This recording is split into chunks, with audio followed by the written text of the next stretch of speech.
श्रीमद् भगवद गीता 13वां अध्याय क्षेत्र क्षेत्रज्ञ विभाग योग नामक 13वां अध्याय हिंदी में। क्षेत्र क्षेत्रज्ञ विभाग योग नामक 13वां अध्याय हिंदी में। श्री भगवान बोले, हे अर्जुन, यह शरीर क्षेत्र इस नाम से कहा जाता है और इसको जो जानता है उसको क्षेत्रज्ञ इस नाम से उनके तत्व को जानने वाले ज्ञानी जन कहते हैं।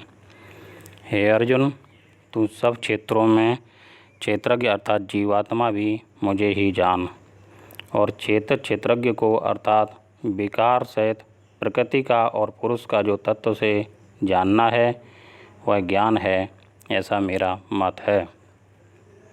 वह क्षेत्र जो और जैसा है तथा जिन विकारों वाला है और जिस कारण से जो हुआ है, तथा वह क्षेत्रज्ञ भी जो जिस प्रभाव वाला है, वह सब संक्षेप में मुझसे सुन। यह क्षेत्र और क्षेत्रज्ञ का तत्व ऋषियों द्वारा बहुत प्रकार से कहा गया है और विविध वेद मंत्रों द्वारा भी विभाग पूर्वक कहा गया है, तथा भली भांति निश्चय किए हुए युक्ति युक्त ब्रह्म सूत्र के पदों द्वारा भी कहा गया है। 5 महाभूत, अहंकार, बुद्धि और मूल प्रकृति भी, तथा 10 इंद्रियां, एक मन और 5 इंद्रियों के विषय अर्थात शब्द, स्पर्श, रूप, रस और गंध, तथा इच्छा, द्वेष, सुख, दुख, स्थूल देह का पिंड चेतना और धृति, इस प्रकार विकारों के सहित यह क्षेत्र संक्षेप में कहा गया।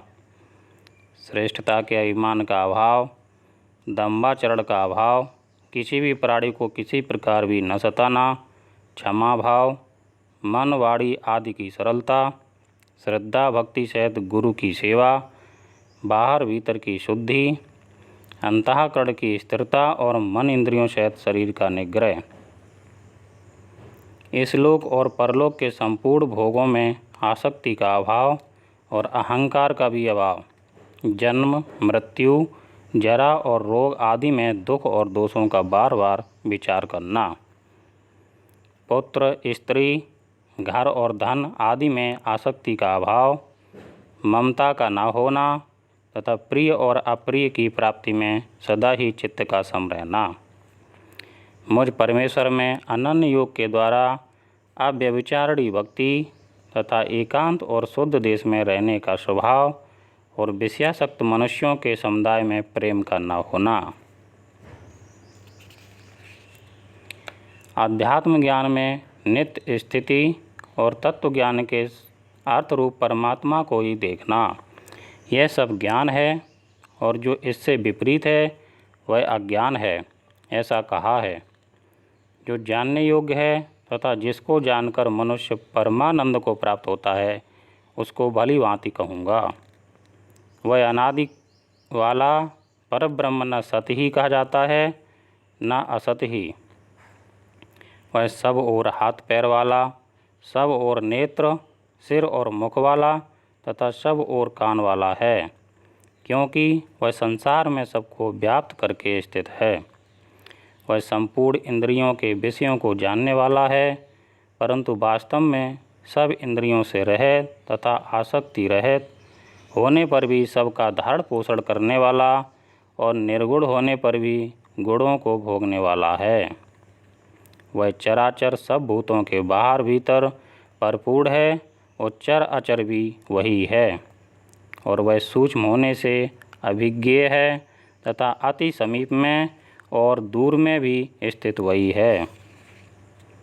वह परमात्मा विभाग रहित एक रूप से आकाश के सदृश परिपूर्ण होने पर भी चराचर संपूर्ण भूतों में विभक्त सा स्थित प्रतीत होता है, तथा वह जानने योग्य परमात्मा विष्णु रूप से भूतों को धारण पोषण करने वाला और रुद्र रूप से संहार करने वाला तथा ब्रह्मा रूप से सबको उत्पन्न करने वाला है। वह परब्रह्म ज्योतियों का भी ज्योति एवं माया से अत्यंत परे कहा जाता है। वह परमात्मा बोध स्वरूप, जानने के योग एवं तत्व ज्ञान से प्राप्त करने योग्य है और सबके हृदय में विशेष रूप से स्थित है। इस प्रकार क्षेत्र तथा ज्ञान और जानने योग्य परमात्मा का स्वरूप संक्षेप से कहा गया है। मेरा भक्त इसको तत्व से जानकर मेरे स्वरूप को प्राप्त होता है।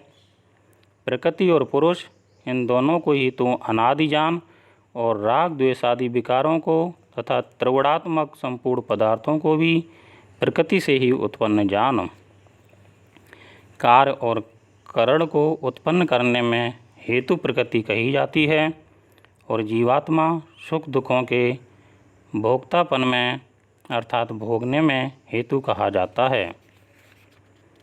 प्रकृति में स्थित ही पुरुष प्रकृति से उत्पन्न त्रिगुणात्मक पदार्थों को भोगता है और इन गुणों का संग ही इस जीवात्मा के अच्छी बुरी योनियों में जन्म लेने का कारण है।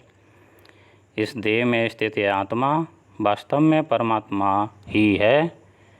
वह साक्षी होने से उपद्रष्टा और यथार्थ सम्मति देने वाला होने से अनुमंता, सबका धाड़ पोषण करने वाला होने से भर्ता, जीव रूप से भोक्ता, ब्रह्मा आदि का भी स्वामी होने से महेश्वर और शुद्ध सच्चिदानंदघन होने से परमात्मा ऐसा कहा गया है।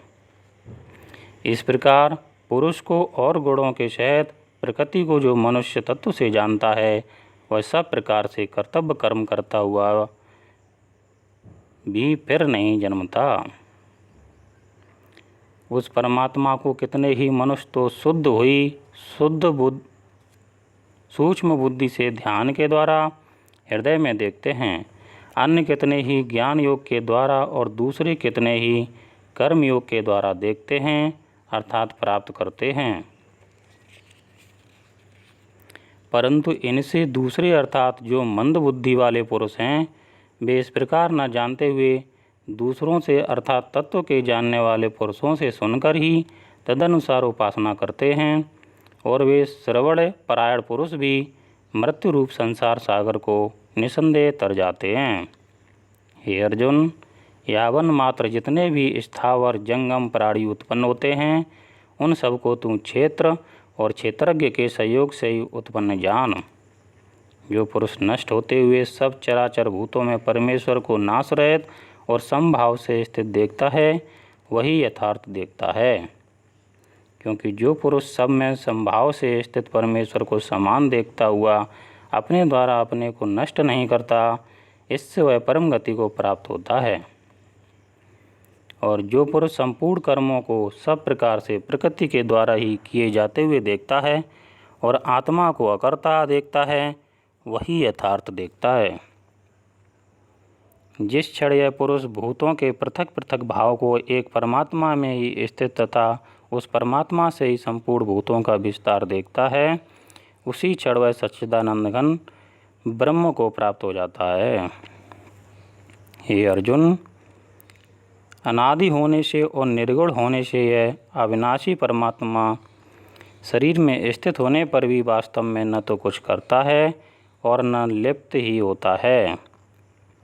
जिस प्रकार सर्वत्र व्याप्त आकाश सूक्ष्म होने के कारण लिप्त नहीं होता, वैसे ही देह में सर्वत्र स्थित आत्मा निर्गुण होने के कारण देह के गुणों से लिप्त नहीं होता।